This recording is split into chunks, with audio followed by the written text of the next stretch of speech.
It seems that the cost of living for consumers is rising every day, including the price of a cup of coffee. What once cost just 50 cents 50 years ago now averages over $4 per cup. Have coffee prices truly skyrocketed over the years, or are they increasing alongside wages?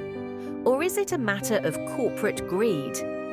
In this episode, we will explore everything related to coffee, reflecting on its history and explaining why a cup of coffee can be so expensive. We're in San Francisco's world-famous Blue Fox restaurant to secretly replace the fine coffee they ordinarily serve with Folgers instant coffee crystals. Coffee's history traces back to ancient Ethiopia, where legend credits a goat herder named Kaldi with discovering the energizing effects of coffee beans around the 9th century. From there, coffee spread to the Arabian Peninsula, where it became integral to Islamic culture by the 15th century, with the first coffee houses emerging in Mecca. By the 17th century, coffee made its way to Europe, quickly becoming popular across the continent. The 18th century saw the establishment of coffee plantations in tropical regions, including the Caribbean, South America, and Southeast Asia. Today, coffee is a global commodity, with millions of people around the world enjoying it daily and a complex industry supporting its production and distribution. The cost of a cup of coffee over the past 50 years has been influenced by a wide range of factors. Here are some of the major drivers. 1. Global coffee supply and demand. Coffee bean production. Fluctuations in the production of coffee, particularly in major coffee-producing countries like Brazil, Vietnam, Colombia, and Ethiopia, impact global supply.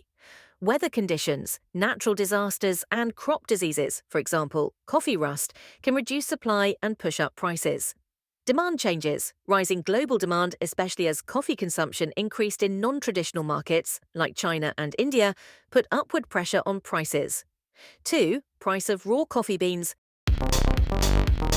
Commodities markets. Coffee is traded on international commodities markets. The price of coffee beans, Arabica and Robusta, fluctuates based on market conditions, affecting the cost of coffee for consumers. Speculation and currency, exchange rates.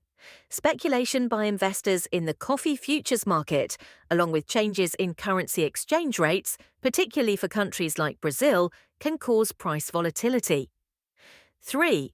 Cost of labor wages in producing countries. The cost of labor in coffee-growing regions, such as wages for farmers and laborers, influences the price of beans. Rising wages and labor shortages in countries like Brazil and Colombia increase production costs. Barista wages. In consumer markets, increases in the minimum wage or wages of baristas and cafe staff directly affect the price of a cup of coffee. 4. Transportation and shipping costs. Fuel prices. Coffee is often grown in tropical regions far from major consumption markets.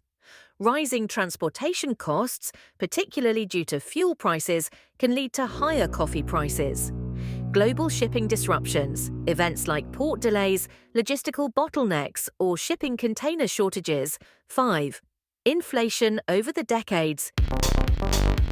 General inflation has consistently raised the cost of goods and services, including coffee.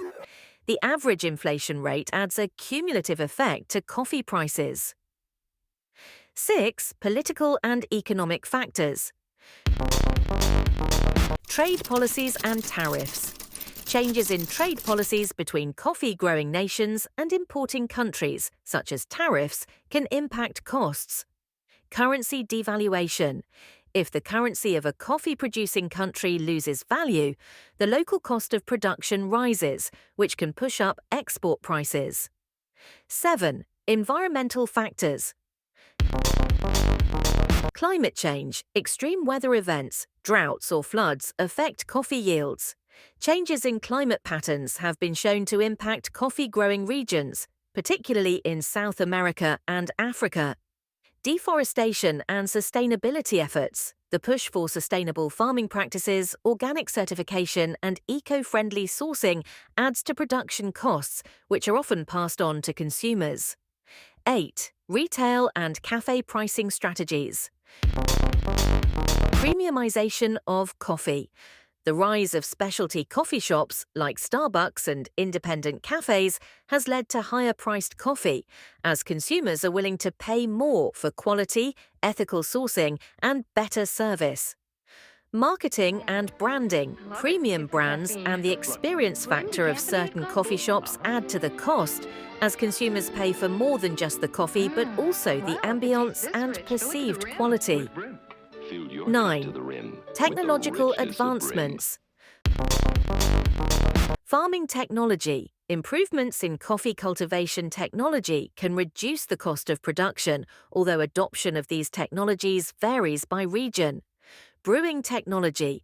Advances in brewing machines and techniques can influence the price, particularly in cafes, where more efficient machines can reduce labor costs. 10. Consumer preferences and trends. Growing interest in organic, fair trade, or shade-grown coffee has increased demand for more ethically sourced beans, which are often more expensive to produce. Rise of alternative products. The popularity of cold brew, nitro coffee, and plant-based milk alternatives has added complexity to the coffee market, often leading to higher retail prices. These factors, operating simultaneously, have created a trend of gradually increasing coffee prices over the past 5 decades, with occasional spikes due to short-term supply or economic shocks. In the year 1970, the average American yearly income was $9,870. In the year 2024, that number has risen to $62,027. Let's pretend we bought a cup of coffee every day for a year in both 1970 and 2024. What would that total be? In 1970, it would cost $182.50, which would be 1.849% of our income. In 2024 money, those numbers would be $1,642.50, which is 2.648% of our income. This is a 43% increase, which is substantial. So, it goes without saying that the pain we feel in our wallets every time we hand over our hard-earned money is real. Luckily for those looking to save some cash, there are some alternatives. 1. There are coffee clubs. Like Panera, where you pay a small fee, you get free drinks all month. 2. You can buy a decent espresso machine and make your own delicious drinks. 3. Just use the coffee maker you already have and pour a day's worth into a thermos before headed out to work. If you made it this far, please take a moment to like and subscribe. The algorithm likes to see likes, and it helps others find this type of video. When things are tight, we notice things like the price of a cup of coffee, and hopefully this video put to light some of the reasons why. Hopefully the cost of goods decreases across the board, but in the meantime, there are alternatives. Thank you all for watching.